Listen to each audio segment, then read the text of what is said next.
ନେ गजब बेइज्जती। हेलो एवरीवन वेलकम टू मोर आवर छोटिया मिनी ब्लॉग को। तो आज थी कुआर पुणई तो सकाळु भोर भोर उठिकी मु गाधेकी मुंड धोई पकईचे पटे कि तापर जो मोर ठंडा लगिला से कथा मु जाने। तो तापर अलता मध्य पिंधि पड़ली।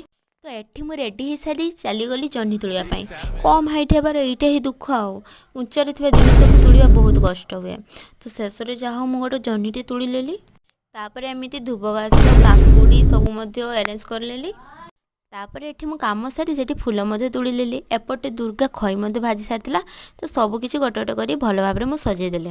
एत सका कष्ट कर गाधेकी सबकि प्रिपेरेसन कले किंतु कौन हेब सकाळु तो वर्षा सूर्यर तो देखा ही नहीं। सेमिति आमको वर्षा ही पूजा करने वर्षा होता ना तो मु कैमेरा किसी कैप्चर कर पारि नथिनी।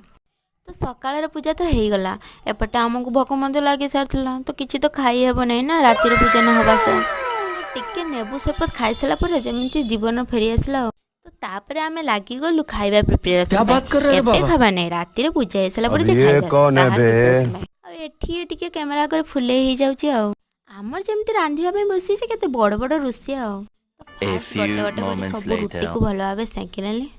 तापर आलुदम को रांधि लेले।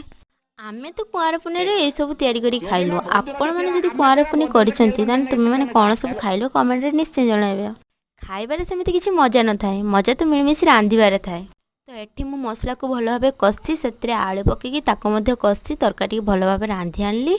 तो पूजा रे हमर एठी ताळ सजा लागे तो ताको आमे मध्ये उंडे आनिलु। तो गोटे गोटे करी सब ताळ सजा को काटि देलु। तापर लागि गलु राति रे पूजा पई एठी अधा चांद को दुर्गा भल भाबे तैयारी कर सारथिला।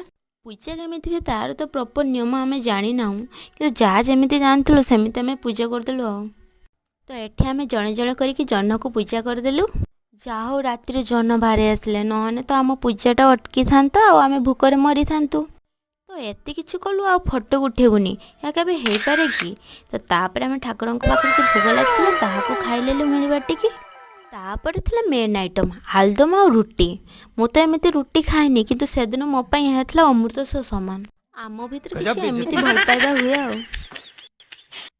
तो आजिका पई एतिकी रहूसी।